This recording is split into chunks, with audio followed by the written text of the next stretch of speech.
Hi friends, ഇന്ന് രോഹിണി എഴുതിയിരിക്കുന്ന ഒരു മെയിലാണ് ഞാൻ വായിക്കുന്നത്. മാഡം, എൻ്റെ പേര് രോഹിണി. എനിക്ക് 48 വയസ്സുണ്ട്. എനിക്ക് ഒത്തിരി താമസിച്ചാണ് മാഡം ഒരു പെൺകുട്ടി ഉണ്ടായത്. വേറെ മക്കളൊന്നുമില്ല. അവളുടെ കല്യാണം കഴിഞ്ഞിട്ട് ഇപ്പോൾ 2 വർഷം കഴിഞ്ഞു. നല്ലൊരു ഉദ്യോഗസ്ഥനാണ് അവളെ കല്യാണം കഴിച്ചത്. എൻ്റെ ഭർത്താവ് അന്ന് ജീവനോടെ ഉണ്ടായിരുന്നു.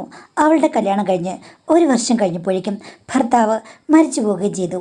അത് കഴിഞ്ഞ ശേഷം ഞാൻ തന്നെയാണ് ഞങ്ങളുടെ വീട്ടിൽ താമസിച്ചു വന്നത്. മോനും മരുമകളും വല്ലപ്പോഴും വരും.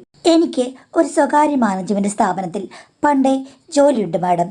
എൻ്റെ മകളെ കെട്ടിച്ച വീട്ടിൽ അവിടെയും നല്ല സ്ഥിതിയിലാണ്. മരുമകനും എൻ്റെ മകളും ബാങ്കിങ് സെക്ടറിലാണ് ജോലി ചെയ്യുന്നത്. അവിടെ അവൾ കെട്ടിക്കേറി ചെന്ന് കഴിഞ്ഞപ്പോഴേക്കും അമ്മായിമ്മയും അമ്മായിപ്പനും ഉണ്ടായിരുന്നു. പിന്നീട് 1 വർഷം കഴിഞ്ഞപ്പോൾ അവിടുത്തെ അച്ഛനും മരിച്ചുപോയി. പിന്നെ അമ്മായിമ്മയും എൻ്റെ മകളും പിന്നെ മരുമകനും മാത്രമായിരുന്നു. മരുമകന് ഒരു ചേട്ടനും കൂടിയുണ്ട്. അവർ വിദേശത്ത് സെറ്റിൽഡാണ്. ടൗണിനോടടുത്താണ് എൻ്റെ മകളെ കെട്ടിച്ച വീട്. മരുമകൻ എപ്പോഴും പറയും, അമ്മേ, വെറുതെ അമ്മ തന്നെ താമസിക്കേണ്ട കാര്യമില്ല, ഞങ്ങളുടെ കൂടെ വന്ന് താമസിക്കൂ, അവിടെ ഇഷ്ടം പോലെ മുറികളില്ലേന്ന്. ഞാൻ പറയും, അത് വേണ്ട മോനെ, തനിയെ താമസിക്കാൻ എനിക്ക് പ്രശ്നമൊന്നുമില്ല. എനിക്ക് അവരുടെ വീട്ടിൽ പോയി നിന്ന് എൻ്റെ സ്വാതന്ത്ര്യം ഹനിക്കാൻ ഒട്ടും താല്പര്യമില്ലായിരുന്നു.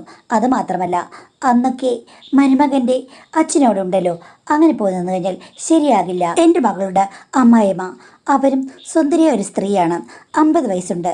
ഞാൻ ചേച്ചി എന്നാണ് വിളിക്കുന്നത്. പുള്ളിക്കാരിക്ക് ജോലിയൊന്നുമില്ല. കുലിഞ്ഞത്തും കാത്തു സൂക്ഷിക്കുന്ന ഒരു വ്യക്തിയാണ്. കണ്ടാൽ എന്നേക്കാൾ ചെറുപ്പമാണെന്ന് പറയും. നല്ല ജോലി ടൈപ്പാണ്.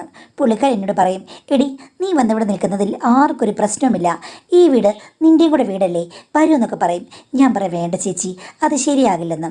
അങ്ങനെ അവരുടെ ഭർത്താവ് മരിച്ചു കഴിഞ്ഞപ്പോഴേക്കും പുള്ളിക്കാരി പറഞ്ഞു, എടി, ഇവിടെ ഇപ്പോൾ നിന്നെ ശല്യപ്പെടുത്താൻ ആരുമില്ല, നിനക്കൂടെ ഇവിടെ വന്ന് നിന്നുകൂടെ എന്ന് ചോദിക്കും. ഒരു സുഹൃത്തിനെ പോലെയാണ് അവരെന്നോട് സംസാരിച്ചത്.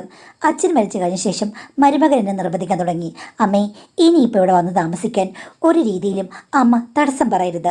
എൻ്റെ അമ്മയാണെങ്കിൽ അമ്മയുടെ കൂട്ടുകാരിയെ പോലെയാണ്, അല്ലാതെ അങ്ങോട്ടും ഇങ്ങോട്ടും 2 അമ്മായിമ്മമാരെ പോലെ ഒന്നും പെരുമാറുന്ന ആളുമല്ല.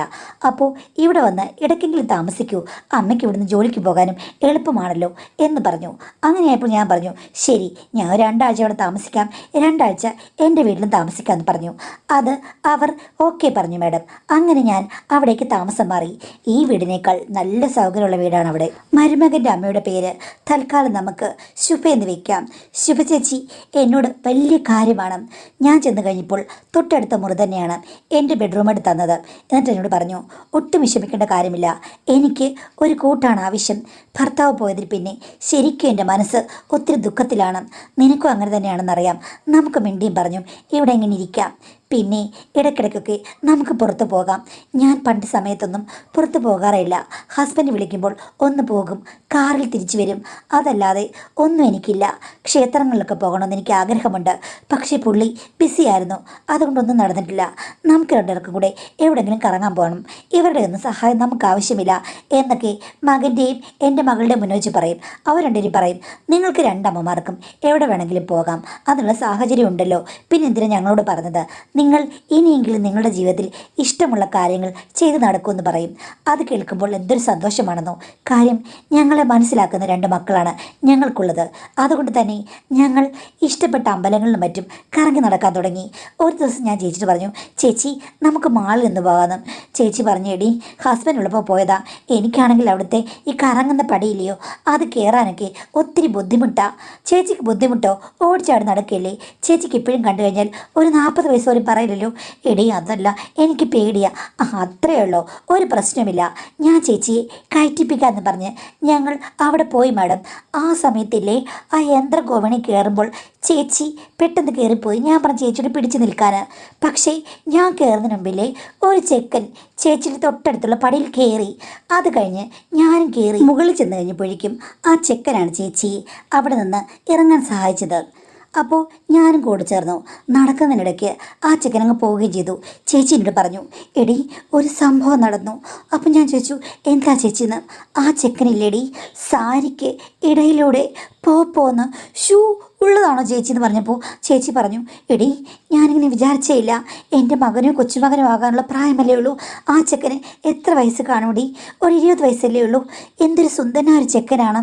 സുന്ദരികളായ കൊച്ചു പെമ്പിളേരെ ഇതിലെ കൂടെ നടക്കുമ്പോൾ എന്നെപ്പോലൊരു കിളവിയെ എന്തിനാടി അവന് ഇങ്ങനെ വന്നത് എന്ന് പറഞ്ഞു. ഞാൻ പറഞ്ഞു, എൻ്റെ പൊന്നു ചേച്ചി, ചേച്ചി കിളവിയൊന്നുമല്ല, പിള്ളേർക്ക് ഇഷ്ടം തോന്നുന്ന പ്രായമാണ്. ചേച്ചിക്കറിയില്ല ഇപ്പോഴത്തെ ട്രെൻഡ്. നീ എന്താടി പറഞ്ഞത്? ട്രെൻഡോ? 40 വയസ്സ് കഴിഞ്ഞാൽ പിന്നെ ഭർത്താക്കന്മാർക്ക് പോലും നമ്മളെ വേണ്ട, അപ്പോഴാണോ പിഞ്ച് ചെക്കന്മാർക്ക് എന്ന് പറഞ്ഞപ്പോൾ ഞാൻ ചേച്ചിയോട് പറഞ്ഞു, ചേച്ചി വീടിനകത്ത് കുത്തിയിരിക്കുന്നതിൻ്റെ പ്രശ്നമാണ്. ഞാൻ അങ്ങനെയല്ലല്ലോ, പണ്ട് തൊട്ട് ജോലിക്ക് പോകുന്നുണ്ട്. എൻ്റെ പൊന്നു ചേച്ചി, പലപ്പോഴും ബസ്സിൽ കയറിയാൽ അല്ലെങ്കിൽ ചെക്കന്മാർ നന്നായിട്ട് പല കാര്യങ്ങളും ശ്രദ്ധിക്കാറുണ്ട്. ചേച്ചിക്ക് നടന്നതുപോലെ എനിക്കും പലപ്പോഴും നടന്നിട്ടുണ്ട്. എന്നിട്ട് നീ പ്രതികരിച്ചില്ലേ? അല്ല ചേച്ചി എന്താ ഇപ്പം പ്രതികരിക്കാഞ്ഞത്? ഓ, ആ കറങ്ങുന്ന ചക്രത്തിൻ്റെ മണ്ടലൊക്കെ കയറി കഴിഞ്ഞപ്പോഴേക്കും എനിക്ക് വല്ലാത്ത പേടിയായിരുന്നു. അതിനിടയ്ക്ക് ഇതും നടന്നു. ഞാനെന്ത് പറയാനാണ്? കിടന്ന് ബഹളം കൂട്ടിക്കഴിഞ്ഞാൽ ആളുകളെല്ലാം ശ്രദ്ധിക്കില്ലേ? അത് തന്നെയാണ്. അതുകൊണ്ട് തന്നെ ഞാനിതൊന്നും അധികം പ്രശ്നങ്ങൾ ഉണ്ടാക്കിയിട്ടില്ല. പിന്നെ വേറെ കാണുന്നുണ്ട് ചേച്ചി, ഇതൊക്കെ നമ്മുടെ ഭർത്താക്കന്മാരോട് പറയാൻ പറ്റുമോ? ഒരിക്കലുമില്ല. പിന്നെ അതിൻ്റെ പേരിൽ പ്രശ്നങ്ങളാകും, നമ്മളാണ് കുറ്റക്കാരെന്ന് പറയും. അതുകൊണ്ട് ഞാൻ ആരോടൊന്നും പറഞ്ഞിട്ടില്ല. ആ സ്ഥലത്ത് നിന്ന് ഞാനങ്ങ് പോകും, അത്രേ ചെയ്തിട്ടുള്ളൂ എന്ന് ഞാനും പറഞ്ഞു. എന്നാലും ഞാൻ ഹസ്ബൻഡിലൂടെ മാത്രം പോയിട്ടുള്ളതുകൊണ്ടാവാം എനിക്ക് ഇങ്ങനെയുള്ള അനുഭവം ഒന്നും ഉണ്ടായിട്ടില്ല. എന്നാലും ഒരു കൊച്ചു പയ്യൻ, എനിക്കത് ഓർക്കുമ്പം ഇപ്പോഴും എൻ്റെ ദേഹം കിലുകില വിറയ്ക്കുന്നുവെന്ന് ശുഭചേച്ചി പറഞ്ഞു. ഞാൻ പറഞ്ഞു, കിലുകിലൊന്നും വിറക്കേണ്ട കാര്യമില്ല, 1-2 വട്ടം കഴിയുമ്പോൾ ചേച്ചിക്ക് ഇതൊന്നും പുത്തിരി അല്ലാതായി മാറിക്കോളൂന്ന്. ഇനിയുണ്ടോ? ഞാൻ പറഞ്ഞു, മാളുകളിലും മറ്റു സ്ഥലങ്ങളിലും ഒക്കെ പോകണമെന്ന് ചേച്ചിക്ക് ആഗ്രഹമില്ലേ? അവിടെയൊക്കെ ആണുങ്ങളും കാണും. തിക്കും തിരക്കൊക്കെ കൂട്ടുമ്പോഴില്ലേ, അതിപ്പം ചെറുപ്പക്കാരാണോ പ്രായമുള്ളവരാണോ എന്നൊന്നും നമുക്ക് പറയാൻ പറ്റില്ല. പല ആൾക്കാർക്കും പല ആഗ്രഹങ്ങളും കാണും. അതിനൊക്കെ ചിലപ്പോൾ നമ്മളും പാത്രമാകേണ്ടി വരുമെന്ന് പറഞ്ഞു. ചേച്ചി മൂക്കത്ത് വിരൽ വെച്ചു. ദൈവമേ, എനിക്കറിയില്ല ഒന്നും.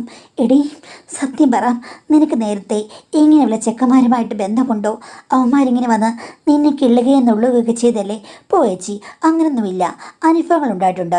അതൊക്കെ ഇതേപോലെയുള്ളൂ. പബ്ലിക് സ്ഥലത്തൊരു 10 സെക്കൻഡ് അവരവരുടെ വഴിക്ക് പോകും, നമ്മൾ നമ്മുടെ വഴിക്ക് പോകും. അതല്ല, നീ ഓഫീസിലൊക്കെ വർക്ക് ചെയ്യുന്നവളല്ലേടി? അപ്പോൾ ശരിക്കും അവിടെയുള്ള ആണുങ്ങൾ നീ കല്യാണം കാഴ്ചയെന്നൊക്കെ അറിഞ്ഞെന്ന് പറഞ്ഞാലും നിന്നോടടുത്ത് വന്ന് സംസാരിക്കുകയും തലോടുകയും ഒക്കെ ചെയ്യില്ലേ എന്ന് ചോദിച്ചു. ഞാൻ പറഞ്ഞു, അങ്ങനെയൊന്നും ഞങ്ങളുടെ ഓഫീസിൽ പ്രശ്നമൊന്നുമില്ല, എന്നാലും പഞ്ചായത്തടിക്ക് വരും. ഞാനാണെങ്കിൽ പിന്നെ ഭർത്താവുള്ളത് കൊണ്ട് അടങ്ങി ഒതുങ്ങി നിന്ന് അവരെ ഒഴിവാക്കാൻ ശ്രമിക്കും. അതാണല്ലോ ഒരു സ്ത്രീ വേണ്ടത് എന്ന് പറഞ്ഞു. എന്നാലും നിന്നോട് ആരെങ്കിലും വന്നിട്ട് വേറൊരു രീതിയിലേക്ക് നിന്നെ വഴിതെറ്റിക്കാൻ ശ്രമിച്ചിട്ടുണ്ടോ? അതോ ഏതെങ്കിലും പിള്ളേര് ഇതുപോലെ വന്ന് നിന്നോട് എന്തെങ്കിലും ചോദിച്ചിട്ടുണ്ടോ? ആ സമയത്ത് നിനക്കെന്തെങ്കിലും തോന്നിയിട്ടുണ്ടോ? നീ എന്തെങ്കിലും വഴുതി മാറിപ്പോയിട്ടുണ്ടോ മോളെ? നിനക്ക് ഭർത്താവല്ലാതെ വേറെന്തെങ്കിലും അനുഭവങ്ങളുണ്ടോ എന്നൊക്കെ ചേച്ചി തുടരെ ചോദിച്ചു. ഞാൻ ചുറ്റും നോക്കി. ദൈവമേ, 2 കളവുകൾ തമ്മിൽ ഇങ്ങനെയൊക്കെ സംസാരിക്കുന്ന കണ്ടു കഴിഞ്ഞാൽ അല്ലെങ്കിൽ കേട്ട് കഴിഞ്ഞാൽ ഇപ്പോഴത്തെ ആൾക്കാർ എന്ത് വിചാരിക്കും? ഞാൻ പറഞ്ഞു, ചേച്ചി അങ്ങനൊന്നുമില്ല. ആണുങ്ങൾ അടുത്ത് വരുമ്പോൾ എന്തിനാണെന്ന് അറിയാമല്ലോ, നമ്മളപ്പോൾ അകന്ന് നിൽക്കണം. അല്ലാതെ എനിക്ക് വേറെ അനുഭവങ്ങളൊന്നും ഉണ്ടായിട്ടില്ല. ഭർത്താവല്ലാതെ ഒരു പുരുഷനും എൻ്റെ ജീവിതത്തിലില്ല. ചേച്ചിക്കുണ്ടോ എന്ന് ഞാൻ ചോദിച്ചപ്പോൾ ചേച്ചി പറഞ്ഞു, പിന്നെ എനിക്കങ്ങനൊന്നുമില്ല. ഞാൻ ഭർത്താവിനോടല്ലാതെ പുറത്തു പോലും പോയിട്ടില്ല. അന്തപുരത്തിൽ കഴിഞ്ഞ പെണ്ണിനെ പോലെയാണ് എൻ്റെ ജീവിതം.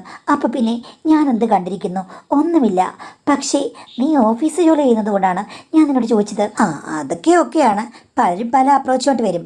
നമ്മൾ നമ്മുടെ സ്ഥാനത്ത് നിന്നാൽ മതി ചേച്ചി എന്ന് പറഞ്ഞു. അപ്പോൾ ചേച്ചി എൻ്റെ ചുമലിൽ കൈവച്ചുകൊണ്ട് ചോദിച്ചു, എടി, ഞാൻ ഒരു കൂട്ടം ചോദിക്കട്ടെ? നിൻ്റെ ഭർത്താവ് മരിച്ചല്ലോ, എത്ര നാളായി പുള്ളി ഇതൊക്കെ അവസാനിപ്പിച്ചത്? അതോ മരിക്കുന്നതിന് തൊട്ട് മുമ്പ് വരെ നിങ്ങൾ തമ്മിൽ ആക്ടിവിറ്റീസ് ഉണ്ടായിരുന്നു ചോദിച്ചു. ഞാൻ പറഞ്ഞെൻ്റെ പൊന്നേച്ചി, അതൊക്കെ നിർത്തിയിട്ട് 8 വർഷമായെന്നും. അത്രയും ചെറുപ്പത്തിൽ നിർത്തിയോ? ഞാൻ പറഞ്ഞു, എൻ്റെ ഹസ്ബൻഡിന് എന്താണെന്നറിയില്ല, എന്നോട് അങ്ങനെയുള്ള താല്പര്യങ്ങൾ വളരെ കുറവായിരുന്നു. എന്നാൽ ഞങ്ങൾ തമ്മിൽ അതിൻ്റെ പേരിൽ പ്രശ്നങ്ങളുമില്ല. അദ്ദേഹത്തിന് അനുകൂലതകളൊന്നുമില്ലാത്ത മറ്റു നല്ല സ്വഭാവമുള്ളത് കൊണ്ട് ഞാനങ്ങ് അഡ്ജസ്റ്റ് ചെയ്തു. ചേച്ചിയുടെ കാര്യം എന്താണെന്ന് ചോദിച്ചപ്പോൾ ചേച്ചി പറഞ്ഞു, എൻ്റെ ഹസ്ബൻഡ് നല്ല ആക്റ്റീവായിരുന്നു. പക്ഷേ നീ പറഞ്ഞതുപോലെ തന്നെ എൻ്റെ ഭർത്താവും 6-7 വർഷമായിട്ട് യാതൊന്നും ഇല്ലായിരുന്നു മോളെ. പുള്ളിക്ക് വയ്യ, അതുകൊണ്ടായിരുന്നു കേട്ടോ. ഒട്ടും താല്പര്യമില്ലാതായി. പിന്നെ ഞാൻ നിർബന്ധിക്കാൻ പോയിട്ടില്ല. ചേച്ചിക്കും താല്പര്യക്കുറവ് വന്നിട്ടുണ്ടോ എന്ന് ചോദിച്ചു കഴിഞ്ഞപ്പോഴേക്കും ചേച്ചി പറഞ്ഞു, ആദ്യകാലങ്ങളൊന്നും എനിക്കില്ലായിരുന്നടി. പിന്നെ ഒന്നുമില്ലാതായി കഴിഞ്ഞപ്പോൾ ഞാനും താല്പര്യക്കുറവ് അങ്ങ് ഭാവിച്ചു. അത് പിന്നീട് എൻ്റെ താല്പര്യക്കുറവാണോ അതോ ഞാൻ ഭാവിച്ചിട്ട് വന്നതാണോ എന്നും എനിക്കറിയില്ല. ചുരുക്കം പറഞ്ഞാൽ ഒന്നുമില്ലാത്ത അവസ്ഥയിലായിരുന്നു എൻ്റെ ഭർത്താവ് പോകുമ്പോഴും എന്ന് പറഞ്ഞു. അപ്പം ഞാൻ ചേച്ചിയോട് പറഞ്ഞു, നമ്മൾ രണ്ടുപേരും തുല്യ ദുഃഖിതർ. ഇനിയിപ്പം ഇവിടെ എസ്കലേറ്റർ കയറിയപ്പോൾ ചേച്ചിക്ക് കിട്ടിയത് ഒരു ബോണസായിട്ട് കരുതിയാൽ മതിയെന്നും നീ എന്താ അങ്ങനെ പറഞ്ഞത്? അല്ല, ഒരു കൊച്ചു ചെക്കൻ അവൻ തെള്ളിപ്പിടിച്ച് നമ്മുടെ ഇടയ്ക്ക് കയറിയിട്ട് വന്ന് ചേച്ചിയാണല്ലോ ലക്ഷ്യമിട്ടത്. തൊട്ട് താഴെ ഞാൻ നിൽപ്പുണ്ടായിരുന്നു, ചേച്ചിയേക്കാൾ ചെറുപ്പം. എന്നിട്ട് എനിക്കൊരു അനുഭവം ഉണ്ടായില്ലല്ലോ. അപ്പം ശരിക്കും ചെറുപ്പം ചേച്ചിക്കല്ലേ എന്ന് പറഞ്ഞു. ഒന്ന് പോടി എന്ന് പറഞ്ഞ് ചേച്ചി ചിരിച്ചു. അങ്ങനെ ഞങ്ങൾ തമ്മിൽ ആ വീട്ടിൽ നിന്ന് കുറേയധികം സ്ഥലങ്ങളിലൊക്കെ പോകാൻ തുടങ്ങി. മാഡം ഇടയ്ക്കിടയ്ക്ക് ചേച്ചി പറയും, എടി ഇന്നാളെ മോൾ വെച്ച് കണ്ട ആ ചെക്കനില്ലേ, ആ ചെക്കൻ്റെ കൂട്ടിരിക്കുകയല്ലേ ഈ ചെക്കൻ എന്നൊക്കെ ചോദിക്കും. ഞാൻ ഒരു ദിവസം ചേച്ചിയോട് പറഞ്ഞു, ചേച്ചിക്ക് ഇടയായിട്ട് ചെക്കന്മാരെ കാണുമ്പോൾ വല്ലാത്തൊരിളക്കമാണല്ലോ എന്ന്. അപ്പോൾ ചേച്ചി പറഞ്ഞു, ഒന്ന് പോടി, എനിക്കങ്ങനൊന്നുമില്ല, ഇനി ഈ പ്രായത്തിൽ എന്താണെന്ന്. അപ്പോൾ ഞാൻ പറഞ്ഞു, ഈ പ്രായത്തിലാണെങ്കിലും കാര്യങ്ങളൊക്കെ നന്നായിട്ട് നടക്കുമെന്ന്. ഓ, എന്ത് നടക്കാനാ മോളെ, എടീ വരൾച്ചാബാധിത പ്രദേശമല്ലേ വർഷങ്ങളായിന്ന്. അപ്പോൾ ഞാൻ പറഞ്ഞു, ആ ഒരു ചിന്ന പയ്യൻ വന്നു കഴിഞ്ഞാൽ എൻ്റെ പൊന്നു ചേച്ചി തെളിനീരൊഴുകുമെന്നും. ചേച്ചി പറഞ്ഞു, എടീ എന്നേക്കാൾ കൂടുതൽ ആഗ്രഹം നിനക്കാണെന്ന് തോന്നല്ലോ, നിനക്ക് നല്ല വാക്ചാതുര്യമുണ്ട്. എനിക്ക് തോന്നുന്നത് ഭർത്താവല്ലാതെ നിനക്ക് വേറെന്തോ അലുകുലത്തുകൾ ഉണ്ടായിരുന്നു ചെറുപ്പകാലത്ത്. ഞാൻ പറഞ്ഞില്ലേ ചേച്ചി, അങ്ങനൊന്നുമില്ല. പ്രധാന വ്യത്യാസം എന്താണെന്ന് വെച്ച് കഴിഞ്ഞാൽ ചേച്ചി വീട്ടിനകത്ത് ഇരുന്നു ഭർത്താവും മക്കളുമായിട്ട് മാത്രമേ കൂടുതൽ സംസാരമുള്ളൂ. ഞാൻ അങ്ങനെയല്ല. നമ്മുടെ അടുത്ത ടേബിളിലൊക്കെ പെണ്ണുങ്ങളുണ്ടല്ലോ, ഞങ്ങൾ ഇത്തരം കാര്യങ്ങളൊക്കെ അങ്ങോട്ടും ഇങ്ങോട്ടും ഷെയർ ചെയ്യും. അതുകൊണ്ട് തന്നെ നമുക്ക് ഇത്തരം കാര്യങ്ങളൊക്കെ പറയാൻ ഇൻട്രസ്റ്റ് കാണുമെന്ന് പറഞ്ഞു. അതും ശരിയായിരിക്കും എന്ന് ചേച്ചി പറഞ്ഞു. പിന്നെ ചേച്ചീനോട് ഒന്ന് തോളുകൊണ്ട് മുന്നിട്ട് പറഞ്ഞു, എടി ഒരു കാര്യമുണ്ട്, അത് കേട്ടാൽ നീ ചിരിക്കരുത്, നീ ഒരിക്കലും അത് തെറ്റായിട്ട് വ്യാഖ്യാനിക്കുകയും ചെയ്യരുത് എന്ന് പറഞ്ഞു. ഞാൻ പറഞ്ഞു, ചേച്ചി പറ. അപ്പോൾ എന്നോട് പറഞ്ഞു, എടി എൻ്റെ ഹസ്ബൻഡിന് ഒരു പ്രത്യേക മണമുണ്ടായിരുന്നു. അതെന്ത് മണമാ ചേച്ചി? നീ എന്തേ പറഞ്ഞത്? എടി പുള്ളി അടിയുടുപ്പൊക്കെ അവിടെ ഇട്ടിരിക്കുമ്പോഴേക്കും അതിലൊരു പ്രത്യേക മണമില്ലേ, ആണിൻ്റെ മണം. ആണിൻ്റെ മണം. എന്നിട്ട് ഹസ്ബൻഡ് മരിച്ചു പോയി കഴിഞ്ഞപ്പോഴേക്കും ആ ആണിൻ്റെ മണം കിട്ടാൻ വേണ്ടിയിട്ട് ഞാൻ ഒരു കാര്യം ചെയ്തു. എന്താ ചേച്ചി ചെയ്തത്? പുള്ളിയുടെ ചില വസ്ത്രങ്ങളൊക്കെ ചേച്ചി നനയ്ക്കാതെ അലമാരി സൂക്ഷിച്ചിട്ടുണ്ടല്ലേ? നീ അങ്ങനെ ചെയ്തിട്ടുണ്ടോടി എന്ന് ചേച്ചിനോട് ചോദിച്ചു. ഞാൻ പറഞ്ഞു, ഞാനങ്ങനെ ചെയ്തിട്ടില്ല, പക്ഷേ അങ്ങനെയൊക്കെ ചില ആൾക്കാർ ചെയ്യുമെന്ന് ഞാൻ കേട്ടിട്ടുണ്ട്. ഇതൊന്നും അല്ലടി. പിന്നെന്താ ചേച്ചി? അപ്പോൾ ചേച്ചിയോട് പറഞ്ഞു, എടി ഞാൻ അത് പറഞ്ഞു കഴിഞ്ഞാൽ നിനക്കളയൊക്കെ ചിരിക്കരുതെന്ന്. ഞാൻ പറഞ്ഞില്ല, ഞാൻ ചിരിക്കില്ല. ചേച്ചി അങ്ങ് പറ, ഇത്രയൊക്കെ പറഞ്ഞല്ലോ, ഇനി ഇതിൻ്റെ ബാക്കി പറയാൻ എന്താ പ്രശ്നമെന്ന്. അപ്പോൾ ചേച്ചിനോട് പറഞ്ഞു, എടി ഒരു ദിവസം ചെക്കൻ്റെ ജോക്കി അവിടെ കിടക്കുകയാണ്, അത് വാഷിംഗ് മെഷീനിൽ ഇടാൻ വേണ്ടിയിട്ട് ഞാൻ എടുത്തതാണ്. പക്ഷേ ആ സമയത്ത് എന്തോ എനിക്കത് സ്മെല്ല് ചെയ്യണം തോന്നി. ഞാൻ സ്മെല്ല് ചെയ്തപ്പോഴില്ലേ എൻ്റെ ഭർത്താവിൻ്റെ അതേ ഗന്ധം വന്നു. അത് കേട്ട് ഞാൻ ഞെട്ടിത്തെറിച്ചു പോയി. എൻ്റെ പൊന്നു ചേച്ചി, ചേച്ചി എന്തായി കാട്ടിക്കൂട്ടണത്? ചേച്ചിയുടെ മകനാണത്, ചേച്ചിക്ക് അറിയില്ലേ? ചേച്ചി ഇപ്പോൾ പറഞ്ഞത് എന്താണെന്ന് ചേച്ചിക്ക് വല്ല വകതിരിവുമുണ്ടോ എന്ന് പറഞ്ഞു. ഇതാ ഞാൻ നിന്നോട് പറയാതിരുന്നത്. പറഞ്ഞു കഴിഞ്ഞാൽ നീ എന്നെ കളയാക്കും. ഇനി ഞാൻ ബാക്കി പറയുന്നില്ല. നിന്നെ ഒരു സുഹൃത്തിനെ പോലെ കണ്ടു. നിൻ്റെ മകളെയാണല്ലോ എൻ്റെ മകൻ കെട്ടിയിരിക്കുന്നത്, അതുകൊണ്ട് ഞാൻ പറയരുതായിരുന്നു എന്ന് പറഞ്ഞു. ഞാൻ പറഞ്ഞു, ചേച്ചി അതൊക്കെയും കള, അവർ ഭാര്യ ഭർത്താക്കന്മാർ, അവരുടെ കാര്യം നോക്കിക്കോളും. നമ്മൾ രണ്ടുപേരും ഭർത്താക്കന്മാർ നഷ്ടപ്പെട്ട രണ്ട് സ്ത്രീകൾ. ചേച്ചി തുടർന്ന് പറയാൻ പറഞ്ഞു. ശരി, ഞാൻ പറഞ്ഞിട്ട് നീ എന്നെ കളയാക്കുകയോ ചിരിക്കുകയോ ആരുടെങ്കിലും പറയുകയോ ചെയ്യരുത്. സത്യം ചെയ്യാൻ പറഞ്ഞു. ഞാൻ സത്യം ചെയ്ത് കൊടുത്തു. ബാക്കി കഥ എന്താണെന്ന് വെച്ച് കഴിഞ്ഞാൽ അത് ഞാൻ പിന്നീട് ഒരു സ്ഥിരം പരിപാടിയാക്കി. വാഷിംഗ് മെഷീനിലേക്ക് ഇടുമ്പോഴേക്കും അവൻ്റെ എന്തെങ്കിലും അവിടെ ഉണ്ടെങ്കിൽ ഞാൻ ഒന്ന് സ്മെൽ ചെയ്ത് നോക്കും. അപ്പോൾ എനിക്കൊരു സംതൃപ്തി, അത്രേ ഉള്ളൂ കേട്ടോ. പക്ഷേ അങ്ങനെ ഒരു 10-12 വട്ടമായി കഴിഞ്ഞപ്പോഴേ ഒരു ദിവസം വൈകിട്ട് ഒരു 6 മണിയായപ്പോഴാണ് അവൻ ഓഫീസിൽ നിന്ന് വന്നിട്ട് ഒരു അരമണിക്കൂറായി കാണും. അപ്പോൾ തുണിയൊക്കെ ഉണ്ടടി. ഞാനാണെങ്കിൽ പതിവ് പോലെ എടുത്തിടാൻ ചെന്ന് കഴിഞ്ഞപ്പോഴുണ്ടല്ലോ വേസ്റ്റ് ബക്കറ്റിൽ അന്നേരമുള്ള ചില അവശിഷ്ടങ്ങൾ അതിൻ്റെ നനവോടുകൂടി ഞാൻ കണ്ടടി. എടുത്തു കഴിഞ്ഞപ്പോഴാണ് എനിക്ക് മനസ്സിലായത്. അപ്പോൾ എനിക്ക് തോന്നി അവൻ എൻ്റെ പ്രവൃത്തി കണ്ടു കാണും, അതിന് എനിക്ക് വേണ്ടി തെളിവായി സമർപ്പിച്ചതായിരിക്കും. എനിക്ക് അത് വല്ലാത്തൊരു ഷോക്കായിരുന്നു. പിന്നീട് ഞാൻ ആ ഭാഗത്തേക്ക് പോയിട്ടേ ഇല്ല. നിൻ്റെ മകളെ വിളിച്ച് പറയും, മോളേടി തുണി എടുത്ത് വാഷിംഗ് മെഷീൻ ഇടാനെന്നും. അങ്ങനെ ഞാൻ ആ പ്രവൃത്തി അങ്ങ് സ്റ്റോപ്പ് ചെയ്തു എന്ന് പറഞ്ഞു. അല്ല ചേച്ചി എന്തിനാ അത് നിർത്തിയത്? അപ്പോൾ ചേച്ചിൻ്റെ തോളത്താട്ടിട്ട് പറഞ്ഞു, എടി പൊട്ടി, നിനക്ക് മനസ്സിലായില്ലേ? എൻ്റെ മോനത് കണ്ടുപിടിച്ചു കാണും. അവൻ എന്തിനാണ് അങ്ങനെ ഒരു തെളിവ് എന്നെ കാണിച്ചു തന്നത്? എന്നെ ഓർത്തായിരിക്കുമോ ആ കുരുത്തക്കേടിൻ്റെ അവശിഷ്ടം അവനവിടെ കൊണ്ടിട്ടത്? എനിക്കുള്ള ഒരു തെളിവായിരിക്കും. എന്നെ അവന് ഇഷ്ടമായിരിക്കും. അവൻ്റെ മനസ്സിൽ എനിക്കൊരു സ്ഥാനം കാണും. അയ്യോ, അതോർത്ത് കഴിഞ്ഞപ്പോഴേക്കും എനിക്ക് വല്ലാത്ത കുറ്റബോധമായി. അത് മാത്രമല്ല, അവൻ പ്രേമിച്ച് കല്യാണം കഴിച്ചവനാണ്. ഇനി അങ്ങനെ എന്തെങ്കിലും നടന്നു കഴിഞ്ഞു കഴിഞ്ഞാൽ നിൻ്റെ മോളുടെ ജീവിതമല്ലേ പോകുന്നത്? അതുകൊണ്ട് പിന്നെ ഞാൻ അതിനെക്കുറിച്ച് ചിന്തിച്ചിട്ടേ ഇല്ല. ഒരിക്കലും നിന്നോടത് പറയാൻ എനിക്ക് ഒരു താല്പര്യമില്ലായിരുന്നു. പക്ഷേ ഇത്രയും അടുത്ത് കഴിഞ്ഞപ്പോൾ പറയാതിരിക്കുന്നത് എങ്ങനെയാണ്? ഇത് നമ്മളുടെ രണ്ടുപേരുടെയും കുട്ടികളുടെ ജീവിതമായതുകൊണ്ട് ഞാൻ പിന്നീട് അതിൽ പ്രശ്നമുണ്ടാക്കാനോ അല്ലെങ്കിൽ അങ്ങനെ പ്രവർത്തിക്കോ പോയിട്ടില്ല. പക്ഷേ എൻ്റെ കയ്യിൽ നിന്ന് അങ്ങനെ തെറ്റുണ്ടായി. അത് ശരിയാണെന്ന് ഞാൻ ഒരിക്കലും വാദിക്കുന്നില്ലെന്ന് ഞാനിപ്പോൾ പറഞ്ഞു. അത് സാരമില്ല ചേച്ചി. ആരായാലും ചിലപ്പോൾ ഭർത്താവിൻ്റെ സാന്നിധ്യത്തിൽ ഭർത്താവിനെ ഓർത്തു പോകും. അതിന് ചേച്ചി കൈക്കൊണ്ട മാർഗം ശരിയല്ല. എന്നാലും ചേച്ചിയെ കുറ്റം പറയാൻ എനിക്ക് തോന്നുന്നില്ല എന്ന് പറഞ്ഞു. പക്ഷേ ചേച്ചി ഇപ്പോൾ വലിയ പ്രശ്നമുണ്ട്. എൻ്റെ മകളുടെ ഭർത്താവ് ഇങ്ങനൊരു സ്വഭാവക്കാരനാണെങ്കിൽ അവൻ പുറത്തെവിടെങ്കിലും മറ്റു പെണ്ണുങ്ങളെ തേടിപ്പോയി കഴിഞ്ഞാൽ എൻ്റെ മകൾ എന്ത് ചെയ്യും? ഇപ്പോൾ കല്യാണം കഴിഞ്ഞുള്ള ഈ ആദ്യ വർഷങ്ങളൊന്നും പ്രശ്നമില്ല.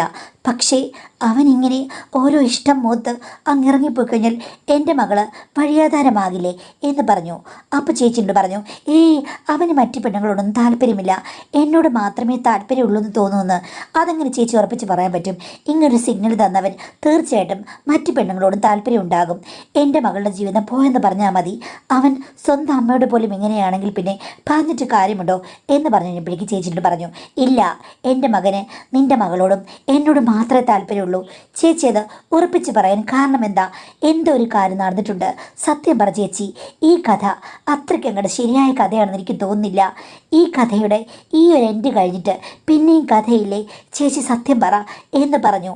അങ്ങനെ ചേച്ചി ഞാൻ വിദഗ്ധമായി ചോദ്യം ചെയ്തപ്പോൾ ചേച്ചി കൊഞ്ചി കൊഞ്ചി കിളി പറന്ന പോലെ സത്യങ്ങൾ പറഞ്ഞു. മാഡം, അതിൻ്റെ ചുരുക്കം ഞാൻ പറയാം. അതായത് ചേച്ചി വാഷിംഗ് മെഷീനിലേക്ക് തുണിയിടുന്ന ആ കാര്യം നിർത്തി മരുമകളെ പറഞ്ഞ് ഏൽപ്പിച്ചു. അത് കഴിഞ്ഞ് ഒരു ദിവസം മകൻ രാത്രിയായപ്പോൾ അമ്മയുടെ ബെഡ്റൂമിൽ വന്നു. അമ്മ എന്തിനങ്ങനെ കാണിച്ചു എന്ന് ചോദിച്ചു. ചേച്ചി ഡിഫെൻസ് ചെയ്തുകൊണ്ട്, നീ എന്തിനാണ് അങ്ങനെ കാണിച്ചു ചോദിച്ചു. അമ്മയുടെ പ്രവൃത്തി കണ്ടു കഴിഞ്ഞപ്പോഴേക്കും അവൻ്റെ മനസ്സ് മാറി അമ്മയുടെ പക്കം ഒന്ന് ചാഞ്ഞു. അതുകൊണ്ട് അങ്ങനെ കാണിച്ചതാണ്. അമ്മയ്ക്ക് അവനോട് താല്പര്യമുള്ളത് കൊണ്ടാണല്ലോ അങ്ങനൊരു പ്രവൃത്തി കാണിച്ചത്. അതുകൊണ്ട് തിരിച്ചു അവന് താല്പര്യം തോന്നിയെന്ന് പറഞ്ഞെന്ന്.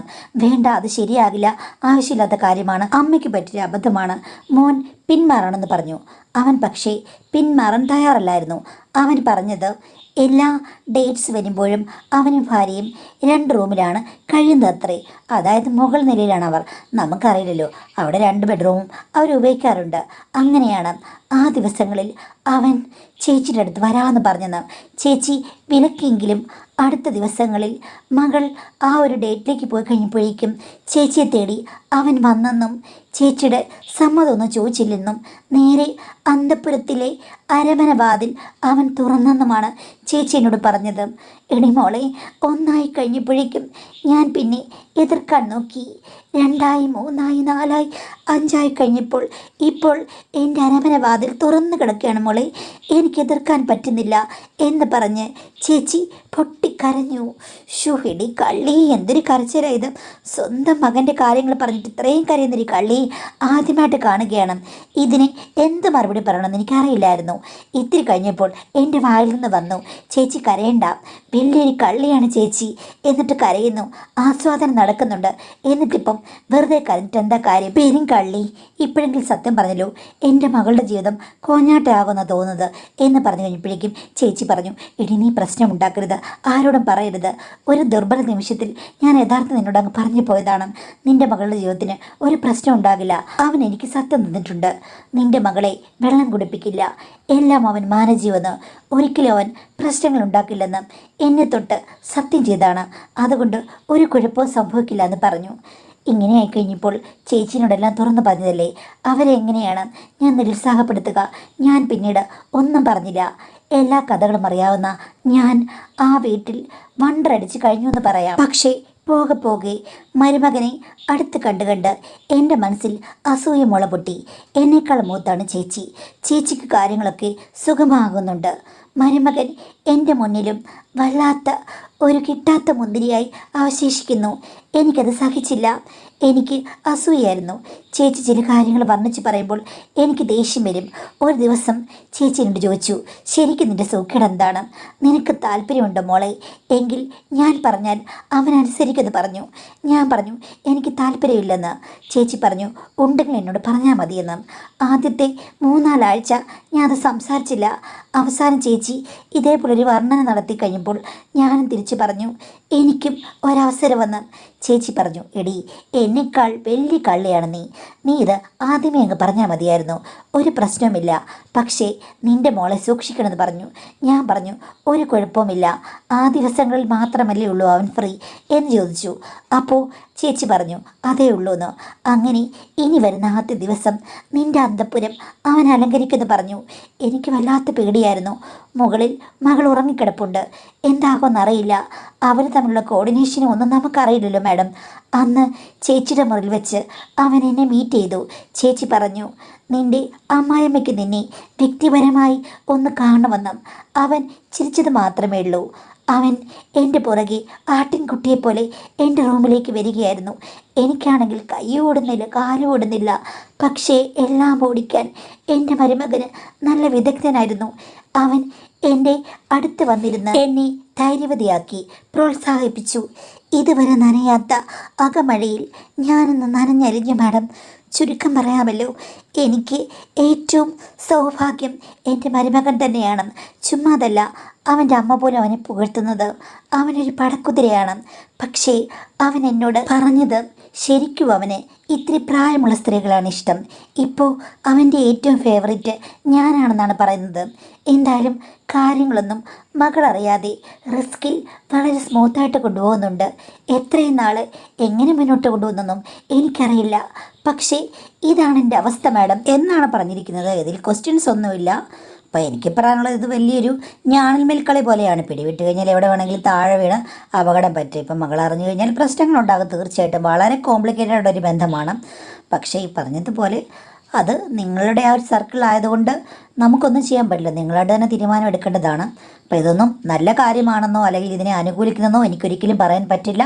പൂർണ്ണമായും ഞാനിതിനെ എതിർത്താണ് പറയുന്നത്. പക്ഷേ അതിൽ കൂടുതൽ ചോദ്യങ്ങളൊന്നും ഇല്ലാത്തതുകൊണ്ട് ഞാൻ കൂടുതലായിട്ടൊന്നും പറയുന്നില്ല. ആ കഥ വായിച്ച് നമുക്ക് ഒരു ദിവസത്തെ ഒരു വീഡിയോ ഉണ്ടാക്കി എന്ന് മാത്രമേ ഉള്ളൂ. കൂടുതലൊന്നും എനിക്ക് പറയാനില്ല. എങ്കിലും ഈ സബ്ജക്റ്റിനോട് ഞാൻ ഒട്ടും യോജിക്കുന്നില്ല.